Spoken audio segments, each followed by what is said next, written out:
नमस्ते दोस्तों। आज के इस विश्लेषण में हम एक ऐसी सच्ची और रोंगटे खड़े कर देने वाली जासूसी कहानी में गोता लगाने वाले हैं जो सच में किसी भी थ्रिलर फिल्म को पीछे छोड़ दे।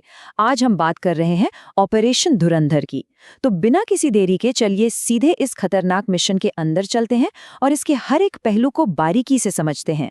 इस पूरी कहानी की शुरुआत होती है कराची के एक बेहद खौफनाक इलाके से, लियारी। सोचिए, 1.5 करोड़ की आबादी वाला कराची शहर जो दिन में चमकता है और रात में जलता है। लियारी उसी शहर का एक ऐसा गहरा जख्म है जहां कानून नाम की कोई चीज है ही नहीं। यहां तो पुलिस भी कदम रखने से पहले 2 बार सोचती है। हर गली का अपना एक अलग बादशाह है और हर बादशाह के हाथ बेगुनाहों के खून से सने हैं। ऐसी जगह पर भरोसा दुनिया की सबसे महंगी और नायाब चीज बन जाती है। अब जरा सोचिए, ठीक इसी खतरनाक जगह के बीचों बीच हमारी कहानी का मुख्य किरदार रहता था। दुनिया और वहां के लोगों के लिए वो था हमजा अली मज़ारी। लियारी का एक ऐसा खूंखार नाम जिससे अच्छे अच्छे दुश्मन कांपते थे। लेकिन इसकी असली सच्चाई क्या थी? असल में वो था जसकीरत सिंह रांगी, पंजाब का एक बेटा और भारत का एक जासूस। दुश्मन के घर में रहना, सालों तक उनकी जुबान बोलना, उनका नमक खाना, इस दोहरी जिंदगी को जीना कोई मजाक नहीं था। बस एक छोटी सी गलती और सीधा मौत। इस खौफनाक सफर की शुरुआत असल में एक पुरानी डायरी से होती है। ये वो डायरी थी जो जसकीरत को उसके उस्ताद ने ट्रेनिंग के आखिरी दिन दी थी। उस डायरी में लिखा एक वाक्य उसकी जिंदगी की कसम बन गया था। जब तक लिस्ट खत्म नहीं होती तब तक घर वापस नहीं जाना। ये सिर्फ एक मामूली डायरी नहीं थी, बल्कि एक पूरी हिट लिस्ट थी। इसमें उन दुश्मनों के नाम थे जिनकी वजह से बेगुनाह मारे गए थे और जिन्हें एक एक करके मिट्टी में मिलाना था। लिस्ट में कई नामों पर निशान लग चुके थे, लेकिन असली काम अभी बाकी था। अब इस लिस्ट के बिल्कुल आखिर में एक ऐसा नाम था जिसने जसकीरत की रातों की नींद उड़ा रखी थी। बड़े साहब। ये कोई आम मोहरा नहीं था। ये वो मास्टरमाइंड था जो हमेशा पर्दे के पीछे छिपकर पूरे के पूरे आतंकी खेल को कंट्रोल करता था। लेकिन दिक्कत ये थी कि इस बड़े साहब तक पहुंचना पूरी तरह से नामुमकिन था। क्यों? क्योंकि उसकी हिफाजत 3 बेहद खतरनाक और मजबूत ढालें कर रही थीं। ये वो 3 ढालें थीं जिन्हें तबाह करना सबसे ज्यादा जरूरी था। पहला, मेजर इकबाल, जो कि एक प्लानर था। दूसरा, जावेद खनानी, जो आतंक का फाइनेंसर था। और तीसरा, साजिद मीर, जो एक ऐसा रिक्रूटर था जिसे खोजना बिल्कुल किसी भूत को खोजने जैसा था। साफ सी बात है, इन तीनों को खत्म किए बिना बड़े साहब तक पहुंचना असंभव था। पर देखिए, ये पूरा मिशन सिर्फ एक जासूस की ड्यूटी तक सीमित नहीं था। इसके पीछे की जो कहानी है ना, वो अंदर तक झकझोर कर रख देती है। जसकीरत के पिता सरदार बलवंत सिंह और बड़े भाई गुरजीत सिंह की बेरहमी से हत्या इसी नेटवर्क ने करवा दी थी, क्योंकि उन्हें शक था कि परिवार का कोई इंसान जासूसी कर रहा है। हद तो तब हो गई जब उसकी मां सुखजीत कौर को अपने ही जिंदे बेटे का झूठा क्रियाकर्म करना पड़ा। ये बदला सिर्फ देश के लिए नहीं था, बल्कि एक टूटे हुए परिवार के दर्द का इंसाफ भी था। और फिर आता है ये नंबर 166। ये कोई मामूली आंकड़ा नहीं है दोस्तों। ये हमें उन बेगुनाह लोगों की याद दिलाता है जिनकी जानें 26/11 के आतंकी हमलों में चली गई थी। इन्हीं मासूमों के खून से इन दुश्मनों के हाथ रंगे थे। यही वो सबसे बड़ा दाव था जो हमजा को किसी भी कीमत पर रुकने नहीं दे रहा था। तो चलिए, डायरी के पहले लक्ष्य से शुरू करते हैं। देशभक्त होने का दिखावा करने वाला दरिंदा, मेजर इकबाल। अब ये मेजर इकबाल आईएसआई का एक ऐसा अफसर था जो पूरी दुनिया के सामने तो देशभक्त बनता था, लेकिन असल में एक नंबर का दरिंदा था। उसने न जाने कितने भारतीय जासूसों को पकड़ाया था और 26/11 की प्लानिंग में उसको बहुत बड़ा हाथ था। अब जरा इस सीन की कल्पना कीजिए। कराची का एक बहुत बड़ा बंगला।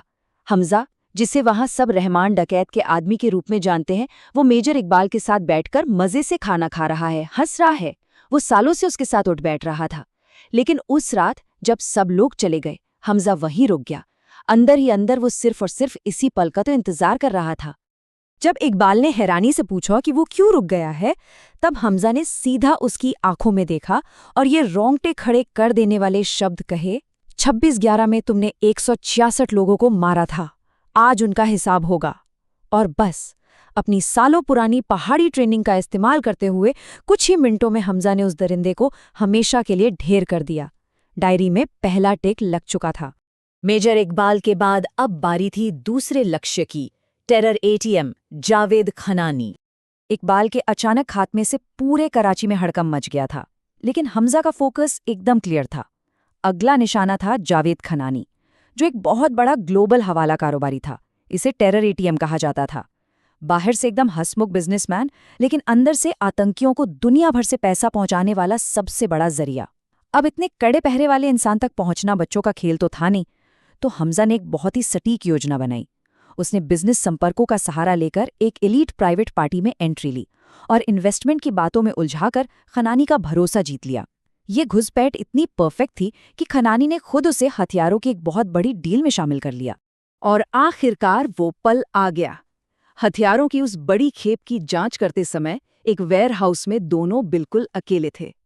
हमजा ने दिल्ली से सिर्फ एक ही चीज की मंजूरी मांगी, डील को होल्ड पर रखो, खनानी को मैं संभालूंगा।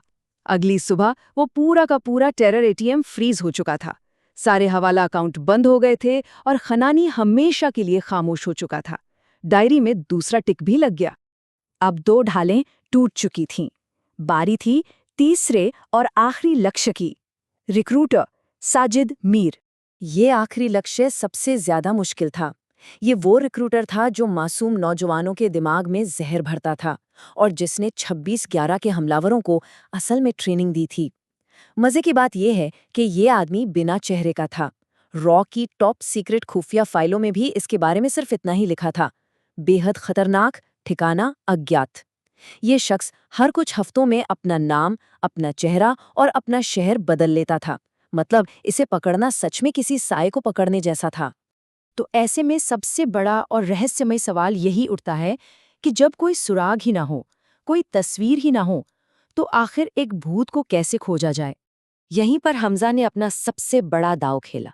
उसने खुद को एक बिल्कुल नई पहचान दी, एक पूर्व पाकिस्तानी आर्मी ऑफिसर की, जो सही रास्ते की तलाश में लियारी के एक मदरसे में आया था। ये कोई तुक्का नहीं था, ये एक बेहद सोची समझी रणनीति थी। एक ऐसा जाल जो खास तौर पर उस बिना चेहरे वाले रिक्रूटर को अंधेरे से बाहर खींचने के लिए बिछाया गया था।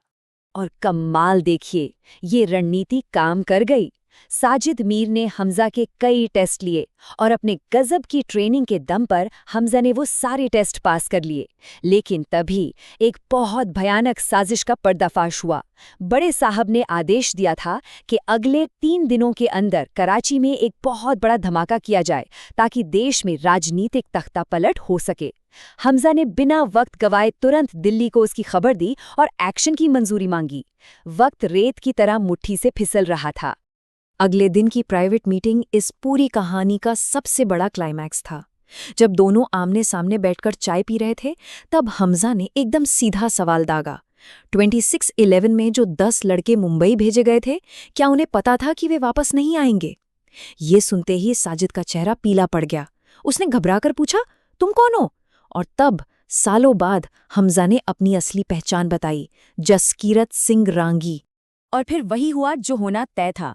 166 बेगुनाहों का हिसाब आखिरकार पूरा हुआ। वो अंत बहुत ही तेज, बेरहम और पूरी तरह से एक तरफा था। उस भूत को हमेशा के लिए खामोश कर दिया गया था। साजिद मीर अब कभी किसी नौजवान के दिमाग में नफरत का जहर नहीं भर सकता था। और इस तरह अपना मिशन पूरा करने के बाद वो भारतीय जासूस लियारी की उन अंधेरी और खतरनाक गलियों से हवा की तरह कहीं गायब हो गया। उसके पीछे बची थी तो सिर्फ 3 टूटी हुई ढालें और एक पूरी तरह से तबाह हो चुका आतंकी नेटवर्क। सालों पहले एक पुरानी डायरी से शुरू हुआ उसका वो सफर अब अपनी मंजिल तक पहुंच चुका था। लेकिन दोस्तों, जाते जाते एक सवाल जरूर है जो सोचने पर मजबूर कर देता है। तीनों ढालें तो टूट गई, वो पूरा का पूरा खूंखार नेटवर्क भी बर्बाद हो गया, पर आखिर ये बड़े साहब है कौन? क्या उसका असली चेहरा कभी दुनिया के सामने आ पाएगा? ये एक ऐसा रहस्य है जो आज भी बरकरार है। इस विश्लेषण में हमारे साथ जुड़ने के लिए बहुत बहुत धन्यवाद। हम ऐसे ही दिलचस्प और जटिल विषयों की तह तक जाते रहेंगे।